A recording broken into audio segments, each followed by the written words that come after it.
حضرت علی کو دیکھا نہیں تھا. جوان کہتا جب میں آیا نا میں نے لوگوں سے پوچھا وہ بوڑھے مولا علی کدھر ہے جنہوں نے خیبر کا دروازہ توڑا تھا, بڑی شہرت ہے, کدھر ہے؟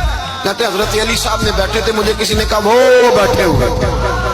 میں گیا تو حضرت علی اخروٹ کھا رہے تھے, تو پورا زور لگا رہے ہیں تو اخروٹ کوئی نہیں ٹوٹتا, پورا زور 2-3 دفعہ, کبھی اس دانت میں کبھی اس دانت میں, ٹوٹتا ہی نہیں.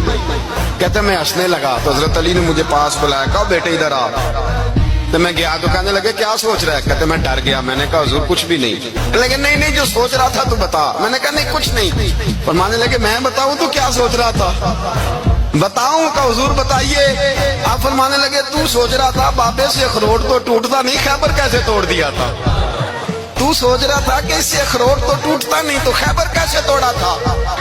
فرماتے ہیں میں نے کہا میں یہی سوچ رہا تھا. یہ جب عرض کیا نا تو فرماتے ہیں شیر خدا کا رنگ ہی بدل گیا. پہلے مسکرا رہے تھے پھر انداز بدل گیا. انہوں نے اپنے منہ سے وہ جو خروٹ لگا تھا جھاڑا, ہاتھ منہ جھاڑے, امامہ سیدھا کیا اور فرماتے ہیں شیر خدا بن کے بیٹھ گئے. کہنے لگے بیٹے اخروٹ کو چھوڑ, کوئی خیبر آ تو لا, میں ابھی بھی توڑنے کو تیار ہوں. خیبر کوئی ہے تو لا, میں ابھی بھی توڑنے کو. دیواریں ہلتی رہتی ہیں اور در کانپ جاتا ہے. علی کا نام سن کے اب بھی خیبر کانپ جاتا ہے. تو میں تو اس کو چھوڑ اخروٹ کو تو لا. کہتے ہیں میں نے کیفیت دیکھی تو حضرت علی کا تو رنگ ہی بدل گیا.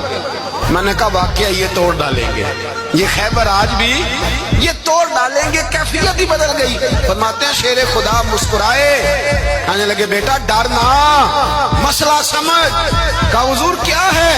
آپ فرمانے لگے اخروٹ میں جسم کی قوت سے توڑ رہا ہوں اور خیبر میں نے اپنے ایمان کی قوت سے توڑا تھا.